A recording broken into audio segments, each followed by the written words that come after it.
Beyond the Badge is brought to you by the Edina Crime Prevention Fund and Orange Theory Fitness.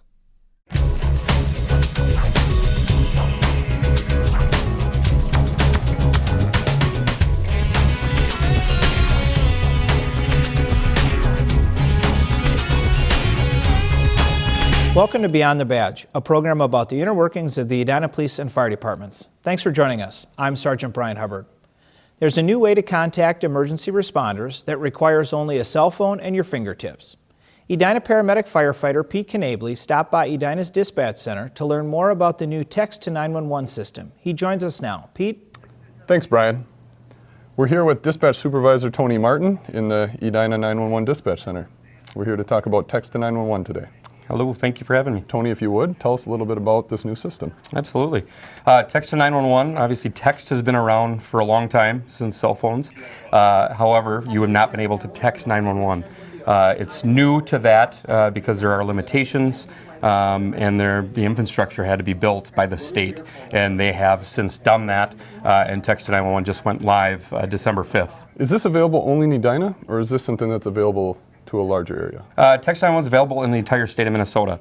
The state wanted to do this as a statewide project, so then everyone knew that you could text 911 in the entire state and you would get a 911 dispatch center. Is there any limitations based on what phone you have or what carrier you go with? No, as long as you have an active cell and data plan, you should be able to text 911. What are some of the situations where someone would want to use text to get a hold of 911 instead of a phone call? We would prefer people still call 911. Text to 911 is not going to be a default or what people should go to.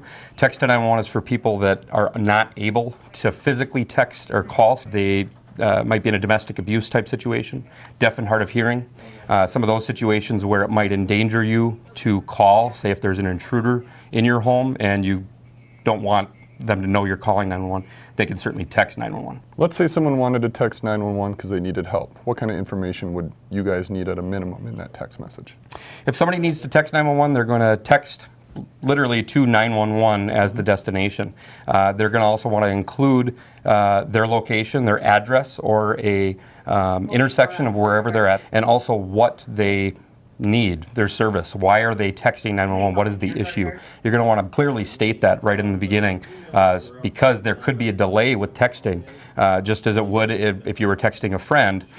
They can come out of order and they can also be delayed, might not even be received. So you want to go ahead and clearly state what the issue and location is directly. After that, the dispatcher will continue to ask questions, but with texting, you're going to need to ask one question at a time and wait for a response. Because if you start asking multiple questions and a response comes in, what is that answer to? You don't know which question. So you're going to want to make sure that, you know, that information, you get it before it's received, and etc. What if someone was, say, only able to get out the word help?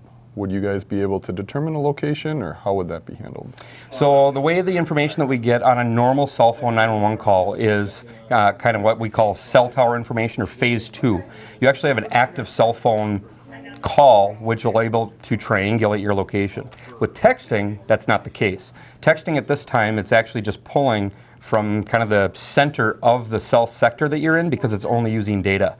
So there are times that we're getting 1,000 meters difference of where you're at. So we're not able to actually narrow down specifically where you're texting from. So it's imperative that you actually would text the location so we know where to go. Has anyone used this text to 911 system yet? We have received a handful of texts since it's been live. We've only received one that's been an actual emergency, and they were able to give us that information and get the response out to them. We have also received a lot of accidental text, believe it or not, somebody actually texting 911 on accident. And if that's also important to know, if you do text by accident or your phone sends this for some reason, because different cell phones operate different ways, that you just clearly state that this was an accidental text. And also if you do send it and a dispatcher asks you a question, respond to that. Because we treat these texts just like a real 911 call, and under the state statute they are considered that. And so if there's misuse, there can be prosecution if it's being misused purposefully. Tony, this sounds like a fantastic new system. Obviously, we want to make sure people are calling, like you said. Is there anything else that you want to add to make sure that the citizens know about this? Exactly. I would just encourage people. We want people to call 911 still instead of texting, unless you absolutely need to. There's so many different possibilities, and especially being a new technology, it's very important that people call instead of texting. Also, you have to remember that you're not allowed to text and drive. Mm-hmm. So if you do need to, text, you should be stopped if you need to get a police, fire, or EMS response. Thank you for your time today, Tony, and thank you for all this fantastic information. Back to you in the studio, Brian. Thank you, Pete. Before you fire up your gas furnace or fireplace this winter, it's a good time to make sure your carbon monoxide detectors are working. Odorless, colorless, tasteless, and deadly, carbon monoxide poisons and kills more than 400 people a year, according to the Center for Disease Control.